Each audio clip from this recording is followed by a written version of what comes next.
जय हिंद बच्चों। तो यहाँ पर हम आपके लिए एक नई स्कॉलरशिप लेकर आ चुके हैं जिसका नाम है गोल्डन जुबली स्कॉलरशिप स्कीम 2025। ये स्कॉलरशिप जो है एलआईसी की तरफ से दी जाती है। तो आज के इस वीडियो में हम लोग देखें कैसे आपको फॉर्म अप्लाई करना है, क्या प्रोसेस रहेगा, क्या एलिजिबिलिटी रहेगी, कौन कौन से बच्चे इसमें फॉर्म अप्लाई कर सकते हैं, क्या क्या डॉक्यूमेंट्स लगेंगे, वो सारी जानकारी आज के इस वीडियो में आपको दी जाएगी। इसलिए आप लोग इस वीडियो को पूरा एंड तक देखिएगा। अगर आपको वीडियो पसंद आता है तो वीडियो को लाइक करेगा, चैनल को सब्सक्राइब करेगा एंड दोस्तों में शेयर करना मत भूलेगा। तो सबसे पहले आपको क्या करना है, सिंपली गूगल पर जाएंगे और आपको यहाँ पर सर्च करना है LIC golden jubilee scholarship Hindustan knowledge. तो जैसे आप सर्च करेंगे तो यहाँ पर वेबसाइट आ जाएगी हिंदुस्तान नॉलेज की, LIC golden jubilee scholarship 2025। Simply आप इस पर क्लिक कर देंगे।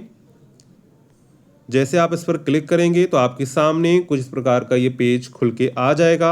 आपको स्क्रॉल करते हुए ऊपर जाना, यहाँ पर आपको सारी जानकारी दी गई है जो आपके फॉर्म के लिए ज़रूरी है। ठीक है, अब यहाँ पर नीचे आएंगे तो आपको देखने को मिलेगा LIC golden jubilee scholarship form apply link click here. तो सिंपली आपको क्लिक हेयर बटन पर क्लिक करना है तो आपका जो है फॉर्म खुल के आ जाएगा।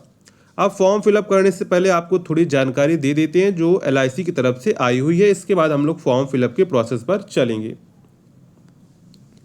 ठीक है, और जो बच्चे 9th में या फिर 10th में, 11th में, 12th में, तो उनके लिए अतुल महर्षि स्कॉलरशिप भी चल रही है, तो उसको भी आप फॉर्म अप्लाई कर सकते हैं। उसका लिंक हम डिस्क्रिप्शन में दे देंगे, तो उस वीडियो को आप लोग देख लीजिएगा। तो सबसे पहले एलिजिबिलिटी की बात करते हैं। तो यहाँ पर आफ्टर क्लास 12th यानी जिन जिन बच्चों ने क्लास 12th पास आउट किया, इस ईयर किया हो या फिर 22-23 में किया है या फिर 23-24 में या फिर 24-25 में किया हुआ है और उनके जो है 12th में 60% मार्क्स है, तो इसमें वो फॉर्म अप्लाई कर सकते हैं। अब उनको एडमिशन कहाँ लेना है, तो have taken admission in the academic year 2025-26 for pursuing first year degree courses in the field of medicine, जैसे MBBS, BMS, BHMS, BDS। Engineering में आप आ जाए BE, BTech, B architect, graduation in any discipline, integrated courses, diploma courses in any field और other equivalent courses, vocational courses through government recognised college. यानी आप MBBS कर रहे हैं, BMS कर रहे हैं, BHMS कर रहे हैं, BDS कर रहे हैं या फिर BE कर रहे हैं, BTech कर रहे हैं, B आर्किटेक्ट कर रहे हैं या फिर कोई ग्रेजुएशन कर रहे हैं या फिर कोई इंटीग्रेटेड कोर्स कर रहे हैं, कोई डिप्लोमा कोर्स कर रहे हैं या फिर कोई वोकेशनल कोर्स कर रहे हैं या फिर आप कोई ITI कर रहे हैं, तो वो सभी बच्चे इसमें फॉर्म अप्लाई कर सकते हैं आफ्टर 12th। ठीक है, यानी जो बच्चे ग्रेजुएशन कर रहे हैं वो सभी बच्चे इसमें फॉर्म अप्लाई कर सकते हैं। इसके बाद उनके जो फादर यानी पेरेंट्स की जो एनुअल इनकम है वो 4.5 लाख रुपए से ज़्यादा नहीं होनी चाहिए। इसके बाद है जो बच्चे क्लास 10th पास आउट किए हैं 2022-23, 23-24 या फिर 24-25 में और उनके जो है क्लास 10th में 60% मार्क्स होने चाहिए, तभी वो है इसमें फॉर्म अप्लाई कर सकते हैं। अब उनको एडमिशन कहाँ लेना है, तो एडमिशन के लिए एकेडमिक ईयर 2025-26 में for pursuing first year education in the field of vocational diploma courses through government recognised college, यानी 10th के बाद आपको कोई वोकेशनल या फिर डिप्लोमा कोर्स करना है तभी आप इसमें जो है फॉर्म अप्लाई कर सकते हैं, या फिर कोई आप ITI कर रहे हैं तो आप इसमें जो है फॉर्म अप्लाई कर सकते हैं। ठीक है, और इसके बाद आपकी जो पेरेंट्स की एनुअल इनकम है वो 4.5 लाख रुपए से ज़्यादा नहीं होनी चाहिए। इसके बाद इसमें एक दूसरी स्कॉलरशिप होती है, special scholarship for girl child for 2 years, यानी जैसे female candidates who have passed class 10th exam और it's equivalent with the at least 60% marks और equivalent CGPA grade in the academic year 2022-23, 23-24, 24-25 have taken admission in the academic 2025-26 pursuing higher studies in the first year intermediate 10+2 pattern vocational और diploma courses through government recognised college institutions or courses in industrial training ITIs for 2 years and having parents guardian with an annual income 4.5 lakh per annum, यानी आपके जो parents की income है वो 4.5 लाख रुपए से ज़्यादा नहीं होनी चाहिए। इसमें एक छूट मिली है लड़कियों को, यानी अगर लड़की हैं आप लोग तो यहाँ पर जो है आप 11th 12th कर रहे हैं तब भी आप इसमें फॉर्म अप्लाई कर सकते हैं, लेकिन ऊपर जो स्कॉलरशिप है इसमें 11th वाले बच्चे फॉर्म अप्लाई नहीं कर सकते हैं। इसमें सिर्फ वोकेशनल या फिर डिप्लोमा कोर्स वाले बच्चे अप्लाई कर सकते हैं, लेकिन जो special scholarship for girl child है उसमें जो है आप 11th में आपने एडमिशन लिया तब भी आप इसमें जो है फॉर्म अप्लाई कर सकते हैं। ठीक है, अब ये स्कॉलरशिप कितने ड्यूरेशन तक मिलेगी वो भी देख लीजिए। तो यहाँ पर scholarship shall be provided for the entire duration of the courses excluding internship और period under general scholarship and for 2 years under special girl scholarship subject to the candidate fulfilling requisite eligibility conditions for renewal. यानी जो ऊपर वाली scholarship 2 थी उसमें जब तक आपका कोर्स चलेगा तब तक आपको स्कॉलरशिप मिलेगी, और जो स्पेशल गर्ल वाली है उसमें 2 year की आपको स्कॉलरशिप दी जाएगी। अब यहाँ पर देख लेते हैं अमाउंट स्कॉलरशिप का क्या मिलेगा। अगर वही बात करें, अगर आप लोग MBBS कर रहे हैं, BHMS कर रहे हैं, तो यहाँ पर आपको 40,000 रुपये की स्कॉलरशिप मिलेगी और आपको 2 किस्तों में मिलेगी। यानी पहले 20,000 रुपये मिलेगी, इसके बाद दूसरा इंस्टॉलमेंट में आपको 20,000 मिलेगी। इसके बाद अगर आप लोग कोई BE, BTech या फिर BArchitect कर रहे हैं तो यहाँ पर आपको 30,000 रुपये की स्कॉलरशिप मिलेगी 2 इंस्टॉलमेंट में 15,000 रुपये के रूप में। इसके बाद अगर आप लोग कोई ग्रेजुएशन कर रहे हैं, कोई डिप्लोमा कोर्स कर रहे हैं, कोई वोकेशनल कोर्स कर रहे हैं तो आपको 20,000 रुपये की स्कॉलरशिप मिलेगी, और वो भी आपको जो है 2 इंस्टॉलमेंट में 10,000 रुपये करके मिलेगी। ठीक है। इसके बाद है special scholarship for girl child. इसके बाद जो special scholarship for girl child है उसमें क्या है, उसमें 15,000 रुपये की आपको स्कॉलरशिप मिलेगी अगर आपने 11th में एडमिशन लिया, फिर कोई वोकेशनल कोर्स में लिया, या फिर डिप्लोमा कोर्स में एडमिशन आपने लिया हुआ है तो आपको 15,000 रुपये की स्कॉलरशिप मिलेगी। 2 इंस्टॉलमेंट में मिली, पहली इंस्टॉलमेंट 7,500 रुपये, दूसरी इंस्टॉलमेंट 7,500 रुपये की। ठीक है। तो यहाँ पर हमने अमाउंट देख लिया है। इसके बाद आपको जो है सीधे अकाउंट में आपके ट्रांसफ़र होगी, अकाउंट नंबर अभी आपसे डिटेल लिया जाएगा, और इसके बाद कंडीशन फॉर स्कॉलरशिप यहाँ पर आपको सारी डिटेल्स दी गई हैं, तो यहाँ पर आप लोग इसको पढ़ सकते हैं। ठीक है।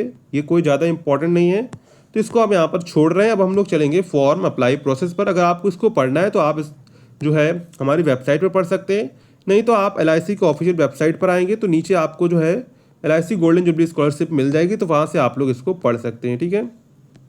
प्रोसीजर क्या रहेगा, यहाँ पर आपको दिया गया प्रोसीजर आप पूरा यहाँ पर पढ़ सकते हैं।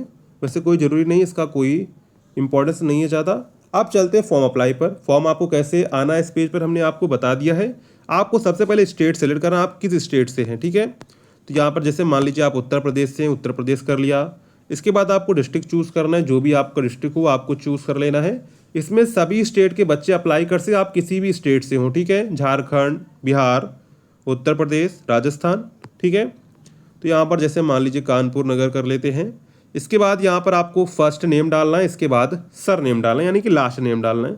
अगर आपका लास्ट नेम नहीं है तो आपको क्या करना है, फिर से दोबारा से वही नेम फिल कर देना, कोई प्रॉब्लम नहीं होगी। फादर नेम आपको डालना है, आपको मेल फीमेल चूज़ करना है, जो भी आप हों। इसके बाद यहाँ पर आपको DOB सेलेक्ट करना है, आपकी डेट ऑफ बर्थ क्या है। इसके बाद है आपको नेशनलिटी सेलेक्ट करनी, इंडियन या फिर फॉरेन है। इसके बाद यहाँ पर आपको एड्रेस फिलअप करना है। इसके बाद यहाँ पर आपको सिटी फिलअप करनी है, पिन कोड फिलअप करना है। आपका अगर लैंडलाइन नंबर है तो फिल करेंगे, नहीं तो छोड़ देंगे। इसके बाद है मोबाइल नंबर, जहाँ पर स्टार लिखा हुआ है इसका मतलब ये आपको फिल करना ही है। इसके बाद ईमेल आपको फिलअप करनी। देखिए मोबाइल नंबर, ईमेल्स बिल्कुल करेक्ट फिल करिएगा, यही आपसे जो कांटेक्ट करने के 2 सोर्स होते हैं, तो आप लोग मोबाइल नंबर, ईमेल को बिल्कुल सही लिखेंगे। इसके बाद कैटेगरी OBC ST किससे आती हैं आप सिलेक्ट कर लेंगे।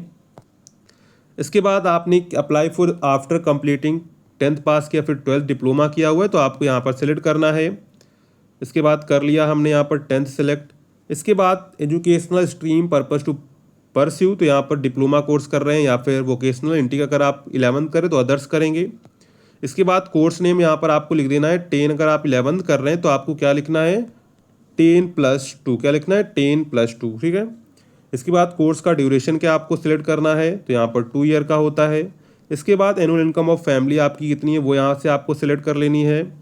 इसके बाद आपको यहाँ पर इनकम सर्टिफिकेट अपलोड करना है, तो आपको इनकम सर्टिफिकेट अपना बनवा लेना है। जो भी आपका इनकम सर्टिफिकेट है उसको आप बनवा लीजिएगा, आपके पास है तो उसे लगा दीजिएगा। अगर नहीं, अगर आपको इसमें अप्लाई करना है तो आपको इनकम सर्टिफिकेट बनवाना पड़ेगा।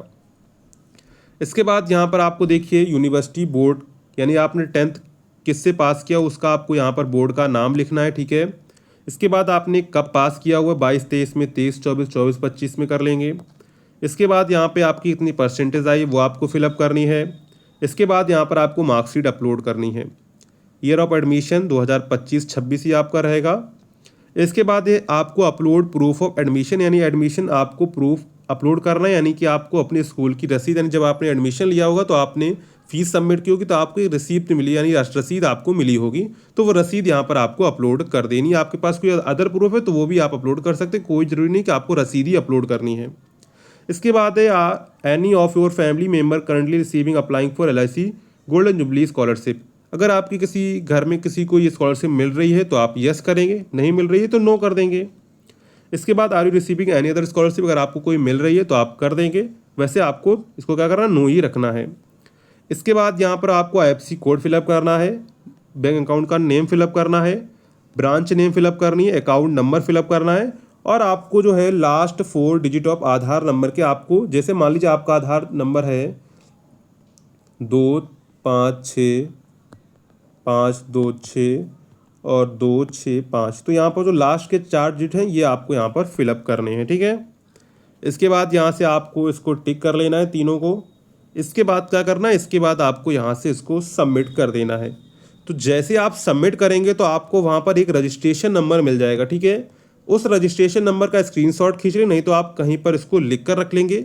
यही आगे चलकर जो रजिस्ट्रेशन नंबर है यही आपको जो है आगे काम आएगा। और आपको रजिस्ट्रेशन नंबर के साथ एक मोबाइल नंबर भी दिया रहे कॉन्टैक्ट करने के लिए, तो उस मोबाइल नंबर को भी आप नोट करके रख लेंगे। उससे अगर आपको कोई जानकारी चाहिए तो आप उस नंबर पे जो है कॉल कर सकते हैं, आपको तुरंत सारी जानकारी मिल जाएगी कि आपका क्या प्रोसेस हो रहा है, क्या जानकारी आपको चाहिए। तो मोबाइल नंबर आपको दिया रहेगा और रजिस्ट्रेशन नंबर दिया रहेगा। तो मोबाइल नंबर सबसे जरूर दोनों को नोट कर लीजिएगा, क्योंकि मोबाइल नंबर इसलिए ज़रूरी है कि आप उनसे बात कर सकते हैं उस मोबाइल नंबर के थ्रू, और कोई कॉन्टैक्ट करने का जरिया नहीं रहेगा। अगर आपको कॉन्टैक्ट करना है तो आप LIC आपके नियर बाय जो LIC का ऑफिस हो वहाँ पर आप लोग कॉन्टैक्ट कर सकते हैं, वहाँ से भी आपको जानकारी मिल जाएगी, ठीक है। तो ये पूरा जो है फॉर्म अप्लाई करने का प्रोसेस रहेगा।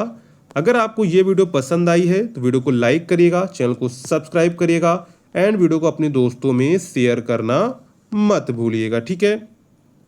तो चलिए मिलते हैं नेक्स्ट वीडियो में, तब तक के लिए जय हिंद बच्चों।